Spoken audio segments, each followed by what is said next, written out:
Hola, ¿cómo están? Buenos días, buen fin de semana. Y este pequeño video que quiero subir, siempre digo pequeño y a veces me extiendo más de la cuenta, pero este video que pretendo sea corto, es para simplemente comentar algunas cosas que han sido noticia durante esta semana y estos últimos días. Y que han causado cierta polémica, y lo que quiero hacer simplemente es dar mi opinión. Sé que hay algunas personas que atienden a lo que opino, y aprovechando ese interés es que quiero decir algunas palabras sobre algunas pocas cosas de interés público, por cierto. La primera tiene que ver con el famoso registro de vándalos. Eh, Me parece que la idea es correcta. eh, Todos de alguna manera vemos cómo hay un instinto, digamos, en muchas personas. Diría que a veces es como una suerte de reacción natural, eh, ¿cierto? Que apunta, digamos, hacia el daño o la destrucción de cosas que no son propias, digamos, ¿ya? Y eso pasa por, como se ha dicho, instalaciones públicas, paraderos, fachadas de edificios. Hay muchísimos ejemplos en donde derechamente lo que hay ahí es un daño a la propiedad privada y a la propiedad pública, porque las personas que en verdad comúnmente son presas de estos arrebatos, salvo otros que lo hacen, digamos, concienzudamente, como aquellos que, por ejemplo, se meten a las estaciones de metro, lo han hecho en Valparaíso, en la quinta región, y también en Santiago, ¿cierto? Y no sé si, me parece que también en el Biobío, digamos, van a dañar trenes recién comprados o nuevos.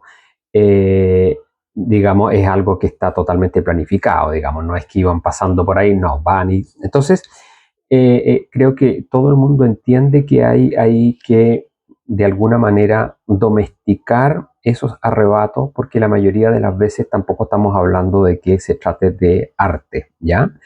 Eh, entonces, ahí hay una primera cuestión, que efectivamente se causa un daño al patrimonio privado, al patrimonio público, al espacio público, y eso debiera de alguna manera ser sancionado bajo un cierto orden de racionalidad. ¿Ya? Y también siempre prestando atención a que esas mismas conductas, desde luego, no estén ya sancionadas en la ley, porque si no, en verdad lo que hay es que la ley existe y lo que pasa es que no se cumple, las personas no son sorprendidas, y por lo tanto el problema es otro. Entonces, lo único que va a hacer es crear una nueva ley o más leyes para algo que en verdad ya está regulado y que no se, digamos, sanciona porque no se da con las personas o porque no se encuentra. Algo de eso comentaba un diputado recién en la mañana en una entrevista que le estaban haciendo por televisión. Entonces, eso es lo primero.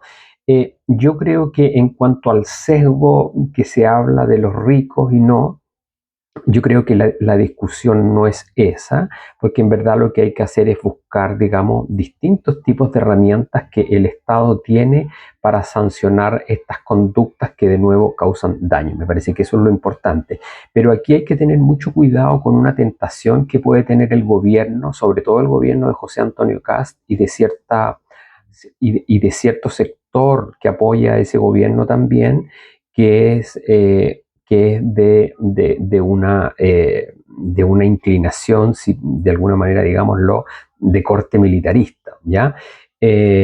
Porque la sociedad no es un regimiento, ¿ya? Entonces, no se puede pretender que las personas en la sociedad se comporten como un regimiento, ¿ya? Ni dogmáticamente ni doctrinariamente. Y esta es la tentación más grande, y lo que hay que tener cuidado, digamos, la gente que tiene pensamiento verdaderamente libertario y o liberal de la doctrina o, digamos, de los proyectos que pretende implementar el gobierno. José Antonio Kast es una persona dogmática, es una persona que adhiere a las doctrinas de, como sale por ahí, leí en una entrevista, digamos, al presidente republicano del Partido Republicano de Jaime Guzmán, y Jaime Guzmán es de las personas que decía que la mujer tenía que parir, digamos, aunque fuese violada, atacada, y aunque muriera digamos, en el acto del parto, digamos, ¿ya? Porque lo que hay porque lo que había en esta persona es dogmática pura, digamos, ¿ya? La doctrina de la iglesia, y ahí, digamos, muy apegado a esta idea, digamos, de la antigüedad, ya que en Chile se esparce, digamos, como semilla del mal, digamos, esta idea de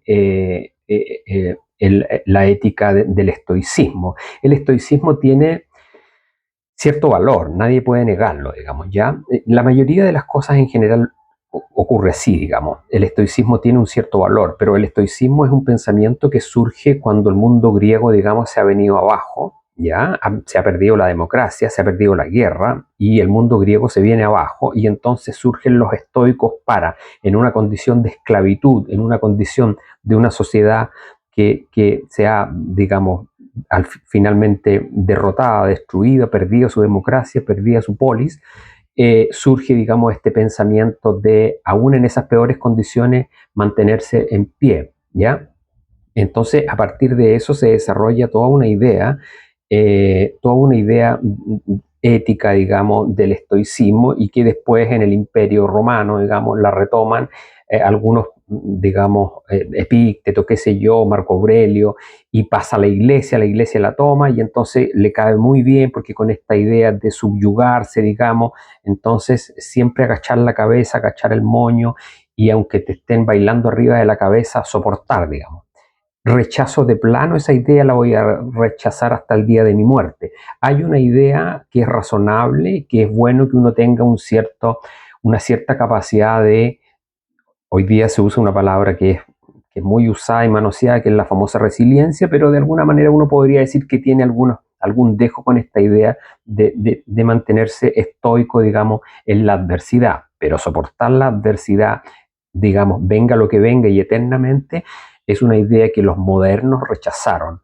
La rechazaron, y a partir de ahí, digamos, es una pieza fundamental para separar lo que es bueno de lo que es correcto. Esto, la idea antigua del estoicismo no lo hace, y menos tampoco lo hacía esta persona que estaba hablando recién, que es el padre digamos, teórico de Kast, que es Guzmán.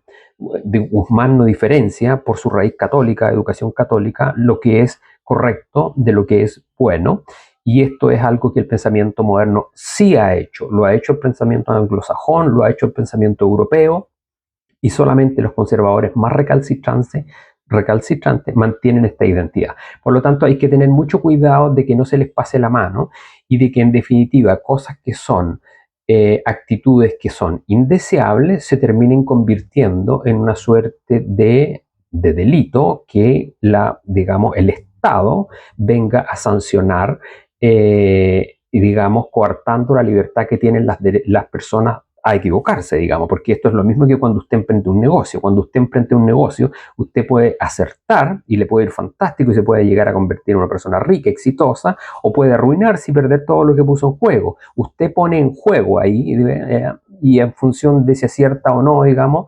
la suerte nunca está, digamos, escrita, entonces le puede ir bien o le puede ir mal. Acá igual, digamos, las personas tienen derecho, como parte de su libertad, a un cierto margen que la ley ni el Estado puede pretender coartar, digamos, sobre pretexto de pretender un bien que es como ellos lo entienden, digamos, un grupo pequeño. Porque aquí hay, para cerrar esta idea, pero me parecía que era importante, es que hay dos grupos de personas que tienen, digamos, esta idea de grupo pequeño. Esta idea de la sociedad como regimiento es una, y la otra es la idea del comunitarismo. El comunitarismo es esta idea, digamos, de grupos pequeños, principalmente feligreses, digamos, gente asociada a iglesia, a cualquier tipo de iglesia, pero las iglesias libres parecen no ser tan pegadas con ese con ese tema, sino que sobre todo la iglesia que adopta una forma como paralela al Estado, que es la iglesia católica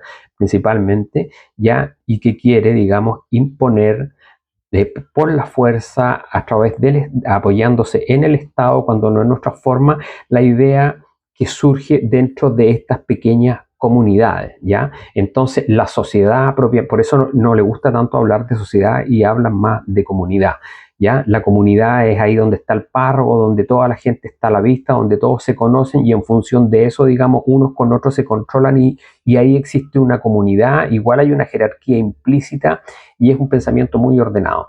Y una sociedad es mucho más que eso, digamos, ya es donde existe gente en una ciudad, donde la gente no se conoce, pero de alguna u otra manera interactúan unos con otros y se da una dinámica distinta, compleja, que el pensamiento reduccionista, digamos, comunitario, no alcanza a explicar ni da cuenta de ello. Por lo tanto, hay que tener mucho cuidado a eso y mucho cuidado con esta idea, digamos, de que nos vayan a pasar la aplanadora por encima y que sobre pretextos de querer evitar los daños de la propiedad pública y la propiedad privada que se produce como actos vandálicos, en el fondo se quiera, por otro lado, mermar o coartar la libertad que tienen las personas y el derecho a equivocarse.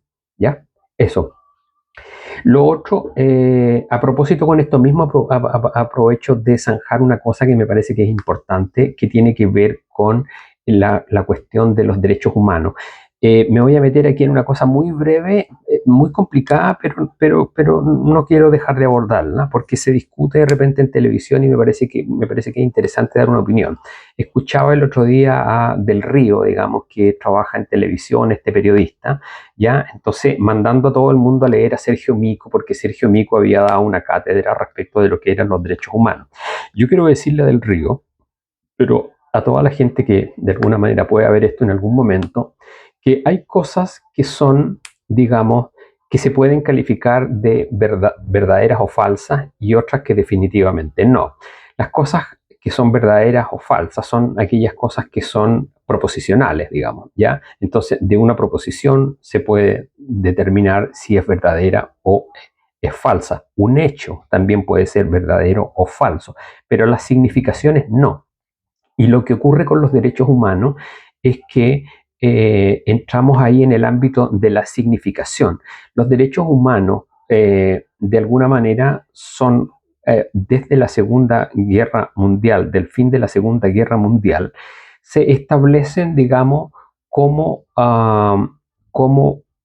cierto, la protección de unos derechos que se entiende que tienen todos los seres humanos frente a el Estado, ¿cierto? El Estado, digamos, comunista ruso, bolchevique, y el Estado nazi alemán, que las emprende contra su propio pueblo u otro que consideró una amenaza, ¿cierto? Y los encarcela, los asesina, en fin. Entonces, nace de ahí, ¿cierto? Esta idea de protegerse, de proteger, digamos, a cualquier persona contra este ataque. Entonces, en un principio, digamos, efectivamente, esa es la concepción original.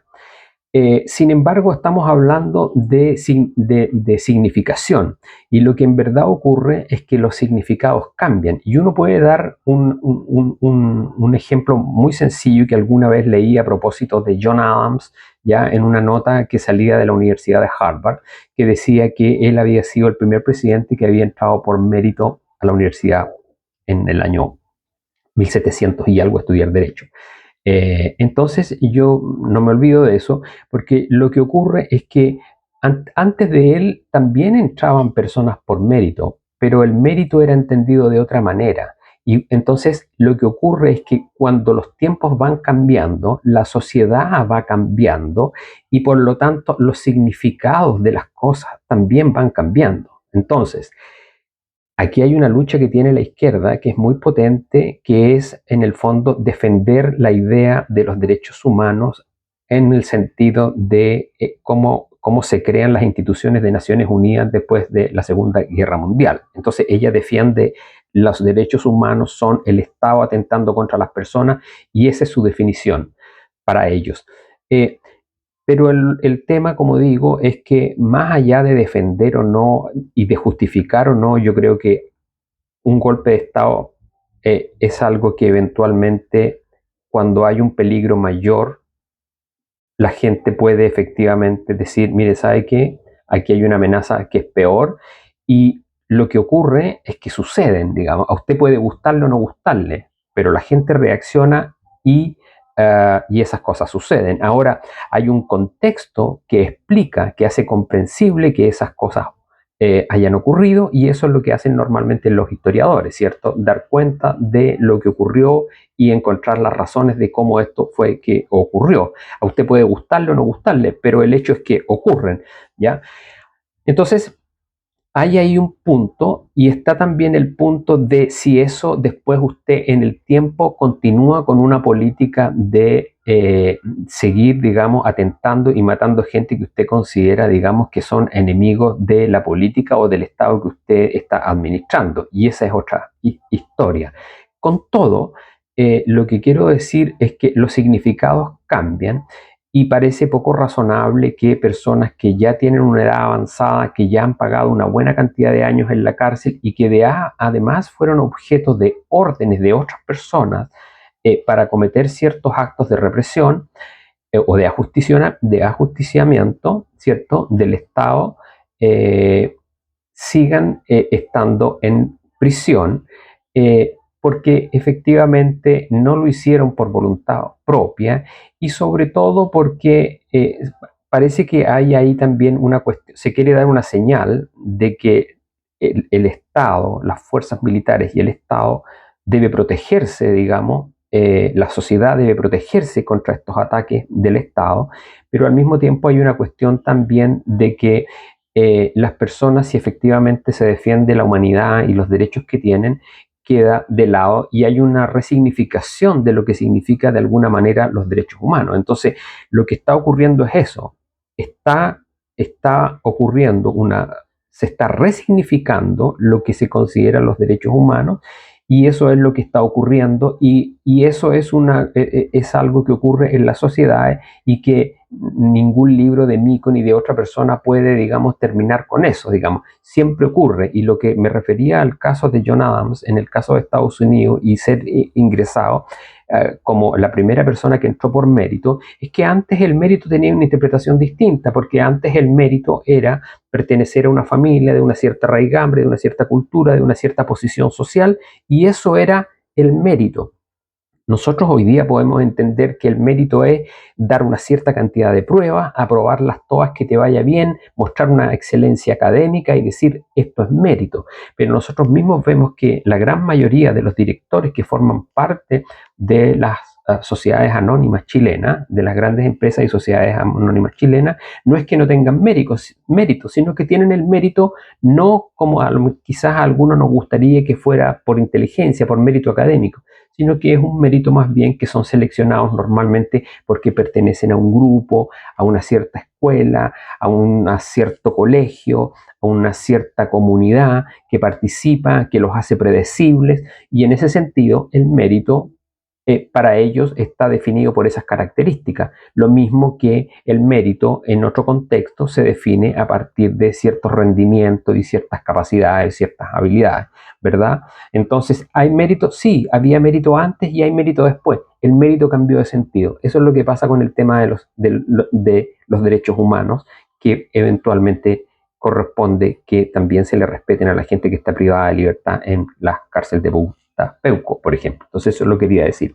Y lo otro tiene que ver con el tema de la economía y el famoso proyecto de reconstrucción. Me parece que hay dos cosas que merecen la pena de ser discutidas. Lo primero, de nuevo, esta tentación que tiene Kast y su gobierno y su gente a tomar decisiones, digamos, desde una cúpula concentrada de poder, ya con esta idea dogmática, con esta idea doctrinaria, que es una pésima combinación, digamos, de doctrina y dogmatismo, eh, digamos, para querer administrar una sociedad. A eso me refiero. Si usted tiene un ejército, tiene que tener una doctrina, digamos, ¿ya? Si usted tiene una iglesia, está bien que tenga una doctrina. Si usted es un teórico, digamos, y tiene un pensamiento dogmático, pues bien, allá desarrollelo, etc.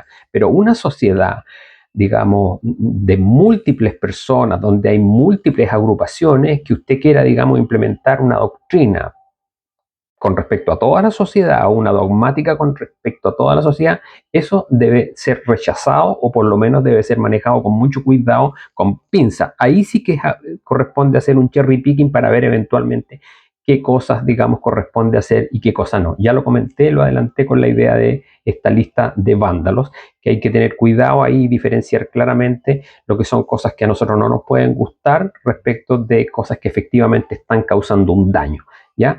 Y entonces, digamos, no pasarnos de vuelta. Y aquí es un poco la idea igual, digamos. Está claro que en Chile poca gente paga contribuciones porque la gran mayoría de las propiedades son propiedades que están exentas. Entonces, la gente que está pagando contribuciones es gente que tiene buenas casas, y que si tiene buenas casas es que tiene cierto poder económico. Entonces, es justo que pague. Y que contribuya más porque ganan más, porque tienen. Entonces, liberar a toda esa gente de las contribuciones no parece tan buena idea. El detalle es que en el intermedio hay un grupo de una clase media frágil. Yo mismo pertenecía a esa clase, yo mismo tuve un departamento y finalmente lo tuve que vender. Me lo vino a comprar un francés que se vino a vecindar a Chile, y él se terminó comprando con el departamento, se terminó quedando con el departamento. Yo no lo pude terminar de pagar. ¿Por qué? Porque el mercado laboral es débil, paga poco, es débil, hay poco empleo, y desde entonces solo ha venido empeorando. Yo no pude sostener el pago y tuve que finalmente venderlo. Entonces, pero como yo, hay otros que sí lograron mantener su propiedad, incluso la han logrado pagar, pero lo que pasa es que con el tiempo los ingresos disminuyen. Eso es algo que es parte de la ciencia económica y que todo el mundo lo entiende, ¿ya? Y no se dice. Entonces, los ingresos disminuyen y entonces ocurre que la gente eventualmente puede después, a medida que pasa el tiempo, tener su propiedad y tener dificultades para pagar la propiedad, y entonces verse expulsados de su propiedad. Entonces, y por otro lado también está el ingreso que necesita el municipio para también atender los reclamos de los vecinos. Entonces, me parece que ahí hay un tema que es una ley que esta parte de la ley es una cosa que tiene que tratarse con cuidado porque puede ser muy mañosa, y además el Estado es un ente, digamos, que en general por todos lados hay reclamos de problemas de eficiencia, y el gobierno de alguna manera les quiere, digamos, quitar recursos a través de este mecanismo a los municipios que reciben ingresos por las contribuciones, digamos, ¿cierto?, para administrarlos él. Pero por otro lado, el Estado y el mismo gobierno se llenan la boca reclamando contra, digamos, la ineficiencia que el Estado tiene aquí y allá, y por eso mismo pretende cortar recursos. Entonces hay una cosa ahí que no se entiende bien, y me parece que debiera manejarse con cuidado. Y por otro lado está la cosa de la descentralización. Chile es un país extenso, es un país pequeño, de poca población, pero extenso, y en el fondo esta decisión lo que hace es centralizar, concentrar y centralizar en Santiago, en el gobierno, en el Estado, en el aparato central, digamos, decisiones que se pueden de alguna manera, o sea, un manejo de recursos a través del Estado central que me da la impresión de que los municipios que efectivamente tienen problemas que hay que resolver, de despilfarro y una serie de vicios que hay en los municipios, pero también son los que están más cerca de los vecinos y los que responden con mayor, digamos, celeridad a los problemas que tienen los vecinos. Y eso no lo va a hacer el de Estado central, digamos, ¿ya? Entonces, esa es una realidad, y en ese sentido parece un poco absurdo, digamos, de que un gobierno que se llama, digamos, que quiere traspasar a, digamos, a recursos y poder a la sociedad civil, de alguna manera quiera restringir, digamos, las capacidades que tienen los gobiernos que están más próximos a la sociedad civil, que son las municipalidades, ¿ya? Y esto no es solamente una cuestión de plata, entonces, sino que hay una cuestión política importante, política de descentralización, que este gobierno, digamos, parece haber olvidado completamente, y por lo tanto me parece que es atendible.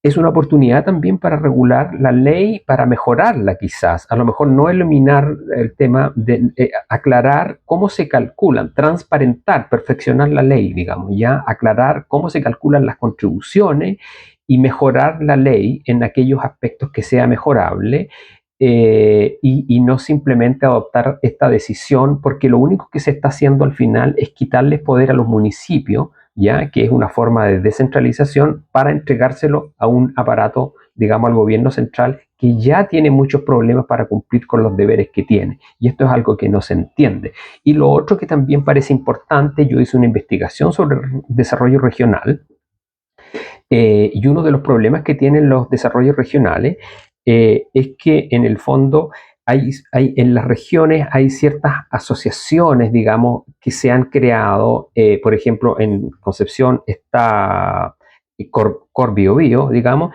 que son agrupaciones de empresarios y académicos, ¿ya? Con políticos, ya políticos retirados, etcétera, pero que se replican en otras ciudades, digamos, ya en otras regiones, y que básicamente lo que han hecho es una captura de rentas, para las universidades, que capturan importante cantidad de recursos que el gobierno central destina a las regiones, lo capturan inmediatamente ellos, y estas otras asociaciones, como digo, de empresarios también, que son lo que bucanan, digamos, y tú lo llamaban rentismo, ¿cierto? En el fondo. Y entonces aquí, voy al punto, la ley requiere ser revisada en el sentido de que no puede ser que en los años 80, 70, 80, el decreto 600 corriera con la invariabilidad tributaria para empresas que invertían en aquel entonces cerca de 200 millones de dólares, que habría que actualizarlos hoy día y ver cuál es la actualización que debiera hacer esos montos, ¿ya? Y no, digamos, poner una barrera tan baja como son 50 millones de dólares. Es buena la idea que sea inversión extranjera y inversión chilena, pero actualizar y revisar ahí. Y otra cosa que también desarrollé en esta investigación sobre desarrollo regional, que es algo que la economía y la nueva economía institucional, y además la teoría del valor, la teoría de precios, digamos, del valor, lo has investigado y lo has estudiado. No es lo mismo una inversión que destina parte importante del recurso a, digamos, tecnología, que es una inversión de capital, o es una inversión intensiva en recursos humanos, porque todas las inversiones van a ser positivas, pero es claro que una inversión que es eminentemente tecnológica, digamos, no va a tener el mismo impacto en contratación de mano de obra y en impulsos de empleo, que una que sí lo es, digamos, ¿ya? Y lo mismo, si la inversión está destinada y los beneficios están destinados principalmente a aquellos que, por ejemplo, poseen tierra, que son dueños de grandes predios, ¿cierto? Y de suelo. Entonces, evidentemente que en la medida que lo que ellos hacen requiere de recurso humano para poder desarrollar la actividad económica, va a ser positivo, porque va a dar empleo, ¿cierto?, para gente que hoy día está cesante. Entonces, positivo. Pero si en verdad de lo que se trata es que es una inversión que es principalmente es en capital, digamos, ya, o en tecnología, que poco tiene que ver con la contratación de personas, en definitiva, el efecto en el empleo, en la tasa de empleo, va a ser, digamos, más bien acotado. Entonces, tampoco nos engañemos, ¿ya? Entonces, me parece que el proyecto, habiéndolo defendido desde el principio hasta ahora, como una idea que me parece razonable, porque dio éxito antes y porque la enjambre de leyes, digamos, que ha tendido a complicar el desarrollo de estos proyectos, hay que despejar, limpiar por una parte, pero tampoco no perder de vista que no todas las inversiones tienen el mismo efecto en el empleo. Y eso es algo que hay que atender, y los montos que se inviertan, si es que se va a entregar una invariabilidad, también en el tiempo, es algo que hay que ver, también. Entonces, y esas son cosas que efectivamente se pueden conversar y corregir en el Senado, y son cosas que hay que conversar y que no pueden ser hechas o pretender que se hagan a mata de caballo. Hay que escuchar y ver, digamos, cómo se mejoran estas iniciativas esta iniciativa del gobierno. Entonces, raya para la suma, revisar el proyecto, digamos, como se ha hecho, como se ha planteado por algunos, en el sentido de ver que efectivamente las inversiones puedan tener invariabilidad, que parece una buena idea, pero digamos definiendo cuáles son los montos y prestando atención también, que no es lo mismo, digamos, invertir una cantidad importante de capital, que es principalmente tecnología, que tiene poca contratación de recursos humanos, que aquellas inversiones que efectivamente son intensivas en la contratación de recursos humanos y que por lo tanto van a favorecer efectivamente la tasa de empleo. Eso. Y tener mucho cuidado, como digo, también con esta idea que es positiva en principio de crear un registro de vándalos, pero no permitir, digamos, de que un gobierno conservador, doctrinario y dogmático se pase de vuelta, ¿ya? Y pretenda, digamos, que vamos a sufrir una tras otra, digamos, una serie de medidas porque ellos consideran que son muy responsables y bajo su doctrina o bajo su dogmatismo, digamos, nosotros tendríamos que sufrirla, digamos, a pie juntos, como si estuviéramos, digamos, pagando una penitencia, porque eso no es aceptable, no lo vamos a aceptar, y yo creo que hay que ponérselo, digamos, clarito al gobierno para que lo entienda. Eso, amigos, que tengan un buen sábado y domingo, buen fin de semana, y hablamos en una, digamos, nos vemos en una próxima, en un próximo video.